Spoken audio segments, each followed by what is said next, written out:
One of the top topics in the financial world and in our media right now is the word recession.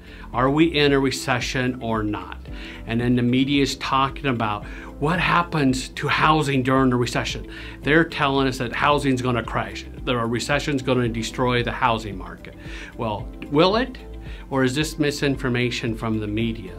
I mean, when we start talking about recession, we've currently met the textbook definition of a recession, where we've had 2 consecutive quarters of negative GDP growth. But then you look at the job market, our unemployment rate's 3.5% as of July. And that's not a recessionary number. I mean, the job market is as hot as our real estate market has been for much of the last 2 years. But I thought this was incredibly intriguing what Fed Chairman Powell said on August 25th. He used this one word to describe what it's going to take to bring inflation down. That word is pain. He said it's going to cause pain for households, it's going to cause pain for businesses. And I believe the word pain is a code word for recession. So almost for sure we're going to see a recession probably in the next 12 to 18 months, because the Fed's going to have to do that by raising rates for that to happen. So what I went and did as a curious stats geek, what has happened to home prices during recessions in the past? And so I'm going to show you a chart, here of what happens to home prices during recessions. This one shows you the dark shaded lines are the every time period there's been a recession, and then the white line shows you what home prices have done. And this data is from the S&P Case-Shiller 500 index going back to 1960. So let's take a look at what happened to home prices during each and every recession. Now this goes back to 1960. And back in 1960, when we had a recession, home prices did drop a little bit. But then you're going to see, 1970, home prices rose. 1974, 75, home prices rose.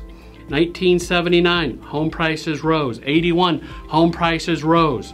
1990, home prices rose. 2000, home prices rose. The only time really home prices have dropped was beginning of the Great Recession, because housing led us into that recession.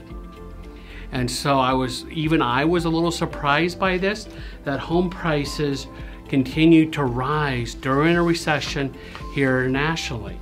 Now I'm going to show you another chart. This one's using a little different data. It's coming from CoreLogic. And so this one just goes back to 1980.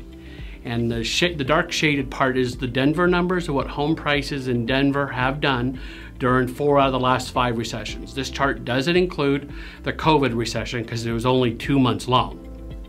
But you can see, 1980, home prices up nearly 11%. 1981, home prices up nearly 5%. 1990, home prices up nearly 6%.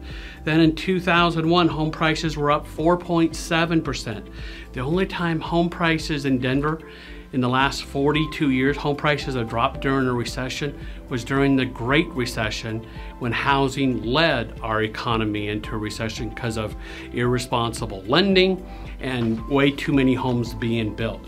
So just because there's a recession doesn't mean there's a housing crisis to come. And so personally, I'm going to take the odds. If I was going to be a betting man or woman, I'm going to take the 4 out of the 5 odds and bet that home prices in Denver will not drop during the next recession. Now I may be wrong, but I'm going to take the odds of 4 out of 5. If you want, you can choose the 1 out of 5, but I'm going to choose the 4 out of 5. The next thing I want to discuss real quick, this surprises people too, is what happens to mortgage rates during recessions. Well, here's another chart. This goes back to the early 70s, showing the recessions again in a dark gray area.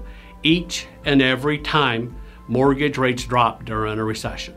I think it's 7 out of 7 times mortgage rates have dropped during a recession.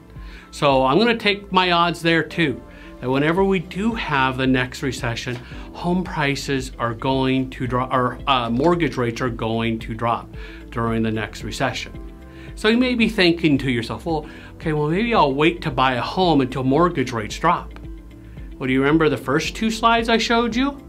Home prices are going to continue to rise. So why not buy your new home today when it's cheaper then when the recession happens, refinance to a lower rate to get a lower payment. That way you get both a lower home price and a lower rate, hopefully in the near future. So it's the best of both worlds. I sort of call it, marry the home, but date the rate. Be committed to the home and marry the home, buy the home, but you're going to be dating the rate of where you may have your first mortgage, maybe just a year, 2, 3 years, something like that. And then later you'll be able to get a lower rate and lower payment, hopefully. And so I hope you've found this video, empowering and insightful for you.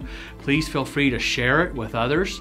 And if you want to learn more, I've created a short 20-minute presentation on Zoom that I can send to you.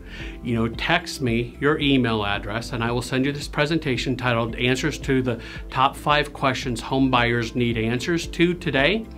So my number you can text me at is 303-881-6374. Thanks a lot, and be sure to share this.